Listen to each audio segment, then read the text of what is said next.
e vem conferir uma análise do segundo episódio da segunda temporada de Dandadan.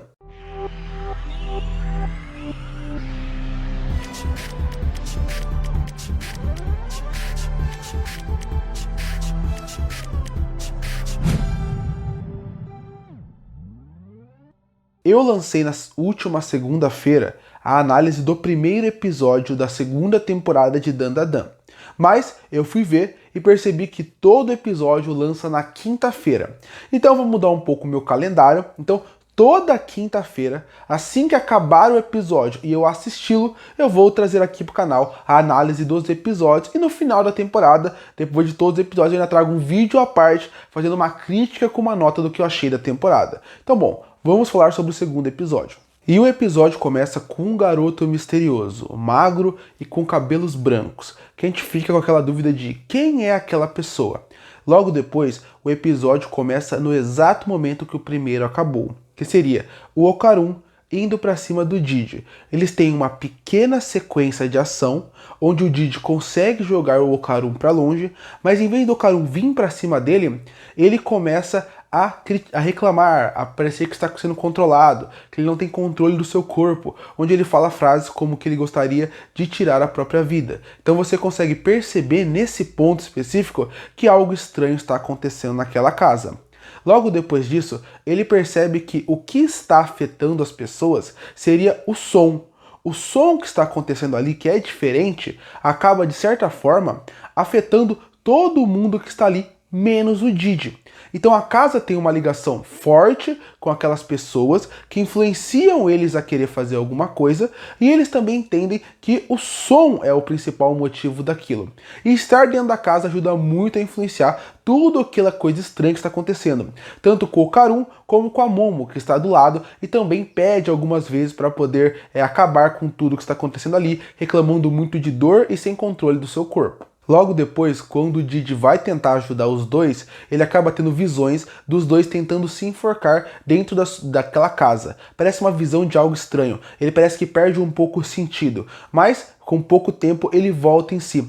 Quando ele volta em si, ele vê que a Momo pegou um pedaço de caco de vidro e vai tentar se acertar, mas na hora que ela vai conseguir, algo acaba impedindo isso. E é a Vovó Turbo. A Vovó Turbo estava na frente e acaba acertando ela, inclusive que reclama de muitas dores nessa hora.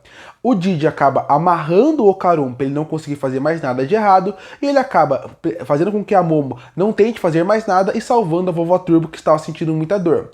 Nessa hora ele pergunta o que está acontecendo, e aí a Vovó Turbo explica que aquilo são ondas psíquicas. São ondas que aquele verme gigante acaba fazendo e que consegue influenciar as pessoas que estão ao seu redor a fazer algo terrível, que seria nesse caso destruir a própria vida. Algo que seria terrível aqui. O Didi até pergunta por que ele não é afetado por aquilo, mas a Vovó Turbo fala: você é muito bobo, você não conseguiu perceber o que está acontecendo ainda? Algo que deixa em dúvida pra gente, mas que vai ser explicado ao longo do episódio. Nessa hora o verme tenta acertar a casa e destruir ela, mas o Didi é mais rápido, pega a Momo, o Okarun e a Vovó Turbo e foge da casa. Quando eles estão fugindo, eles acabam caindo no meio do caminho, mas um homem misterioso, uma figura misteriosa está na sua frente. E aí começa a abertura do episódio. Voltando da abertura, a gente percebe que aquele homem misterioso tem um poder que é igual ao do verme, que é fazer com que as pessoas tenham a pior decisão da sua vida. Só que já que o verme e o homem misterioso, a criatura, eles têm o mesmo poder, um acaba anulando o outro, e por algum momento, enquanto eles estão atrás daquele homem, tanto a Momo como o Okarun conseguem voltar a si. Só que nessa hora, a Vovó Turbo fala que aquele demônio, ele tem um olho demoníaco, que ele consegue influenciar as pessoas a fazer as coisas ruins. Enquanto o verme tem as ondas psíquicas, aquela criatura tem o olho demoníaco. E ela fala que se você olhar pra ele, isso vai influenciar completamente você. Mas já que um poder do verme tá anulando do homem, acaba fazendo com que ninguém seja afetado. Nessa hora, a Momo dá uma ordem pro Okarun, ele se transforma na sua forma demônio e ele ataca o verme, destruindo a sua cabeça e cortando ele ao meio. Mas o verme acaba se regenerando. Essa sequência é muito importante, porque acaba já dizendo pra gente o que não dá pra fazer com o verme. Que o verme não vai ser algo tão fácil de ser destruído aqui. Por que isso é tão importante aqui? Isso é importante porque senão muita gente pode falar: por que o Didi só não acertou algo nele? Por que a Momo só não usou um poder e esmagou aquele verme? Aqui explica isso. Ele não é tão fácil de matar como se parece. Logo depois eles fogem, aquele homem misterioso segue o Didi e acaba olhando nos olhos dele. Quando ele olha nos olhos do Didi, o Didi tem um flashback de um menino que está preso dentro da sua casa. Todos os meninos do lado de fora estão brincando, mas ele não consegue brincar. Ninguém deixa ele sair e ninguém entende por que ele está fazendo isso. O menino magro, o menino esguio e que não dá para entender por que ele está ali. Quando vai passando mais um tempo do flashback, a gente entende que na verdade ele não é um menino comum. Ele é um menino que foi feito para ser o sacrifício para o vulcão.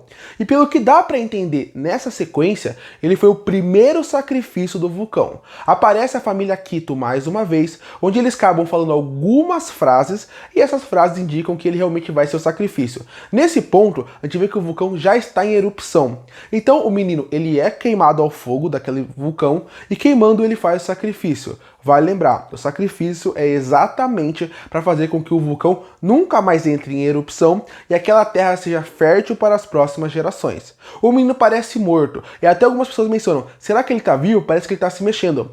Passa mais algum tempo e o menino revolta para casa. Nem ele entende o que aconteceu ali. Ele vê uma nova família dentro daquela casa, em volta onde ele está. Só que só a criança consegue ver ele. Só a criança conseguindo ver ele, ele descobre que ele é praticamente um fantasma. O problema é, depois de um tempo que aquela criança viu ele, os pais dela acabam morrendo. E isso acaba se repetindo ao longo dos séculos, pelo que dá para perceber. Ele acaba tentando chamar a atenção da criança, só a criança consegue olhar ele, e depois que a criança olha ele, os pais acabam morrendo e aquela criança acaba se tornando o sacrifício daquele lugar. Algo que é recorrente ali. Logo depois que uma das crianças morre, a vovó Quito, ela acaba falando que eles têm que demolir a casa para manter a tradição. Logo depois, o garoto acaba prometendo vingança. Essa parte, para mim, todo esse flashback, o que ele representa, é uma das partes mais interessantes do episódio. O episódio tem muitas qualidades boas. Desde esse começo, que tem menos coisa para falar, porque vive um mistério de o que está acontecendo, nessa parte é o momento que você vê como Dandadan é um anime e um mangá muito interessante nas suas discussões, onde eles acabam tocando em assuntos delicados e polêmicos sem ter que ir a fundo. Nas linhas por trás, você consegue entender perfeitamente o que eles querem dizer.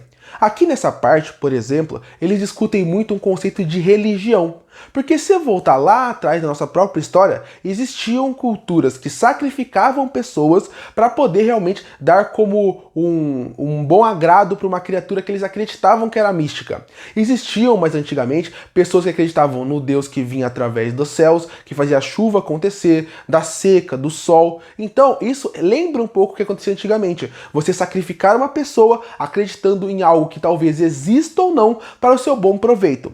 Por que eu acho essa parte tão interessante? Eu falo que é assuntos delicados sem ir muito a fundo. Porque nesse ponto do episódio, você vê que Dandadan, ele acaba falando sobre religião.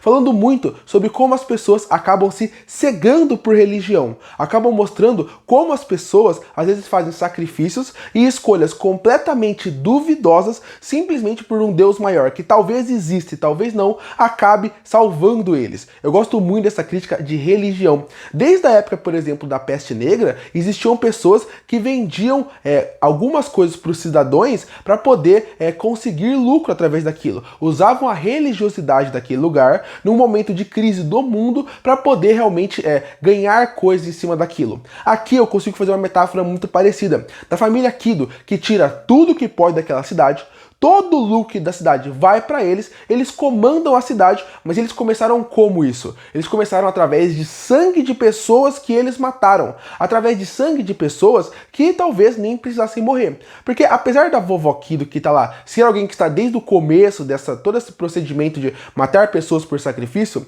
nem todos da família que vieram depois tinham essa mesma experiência. E isso é interessante, voltando para o conceito de religiosidade, no sentido de quanto mais a tradição vai ficando forte, Às vezes quem é mais novo nem sabe como foi aquela origem, nem sabe se aquilo realmente tem um fundamento, mas realmente eles acabam fazendo repetidamente simplesmente porque alguém diz que aquilo é certo.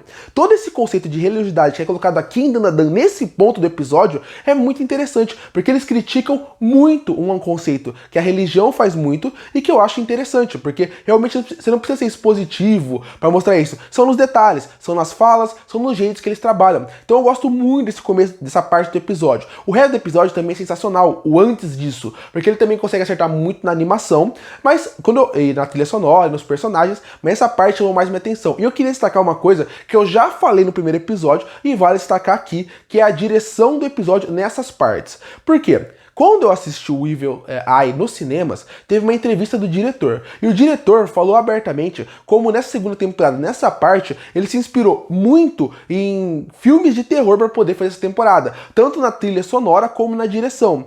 E esse episódio você vê muito isso, principalmente nessa parte, porque essa parte envolve um conceito de fantasma, de família vendo fantasma, de como as pessoas morrem a partir dali. É como se você assistisse um filme de terror, mas na visão daquele demônio que está matando as pessoas.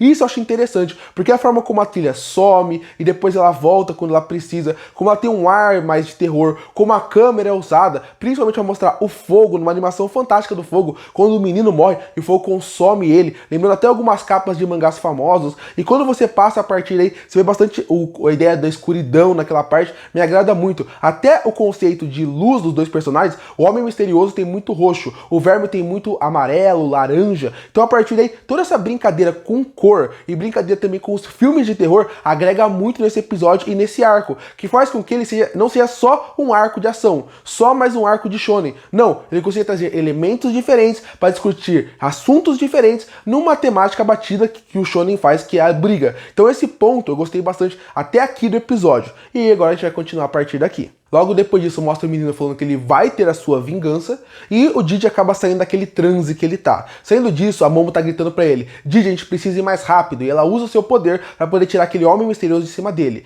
O Didi fala: esse não é um homem ruim, na verdade ele é um homem bom e quer nos ajudar. Ele fala: você está no fundo desse lugar onde tem todas as casas. Eles vão descendo, eles vão chegando mais lá embaixo, e quando chegam lá embaixo, o Didi acaba vendo uma porta misteriosa, a última porta daquele lugar. É interessante que quando a Momo vai descendo, ela fala: essas casas são antigas, elas lembram de épocas antigas. O Didi vê vários cabelos em volta, que relaciona ao personagem que ao longo das décadas vai fazendo o cabelo crescer cada vez mais. Ele abre aquela porta e ele vê aquela criatura. Ele chega perto dela, quando conversa com aquele garoto, ele meio que entra no consciente dela e fala: você não está mais sozinho, eu vou brincar com você. Nessa hora o menino acorda e fala: você que pediu isso, e aí nesse ponto o Didi acaba sendo dominado, e aí a gente vê que não é mais o Didi que está no corpo dele.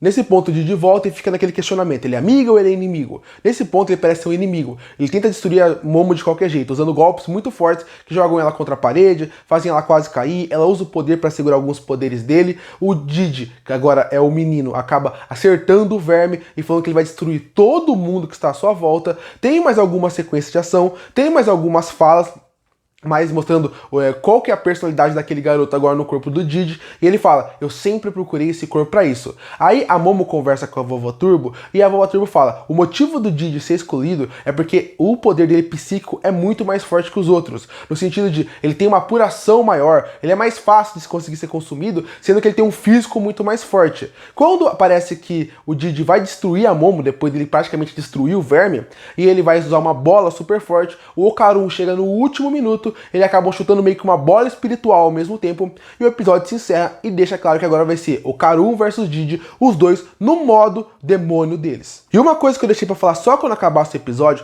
porque eu precisaria descrever todo ele para poder falar, é como tem mais uma metáfora muito boa nessa obra, que seria o conceito de você estar sempre preso às suas raízes.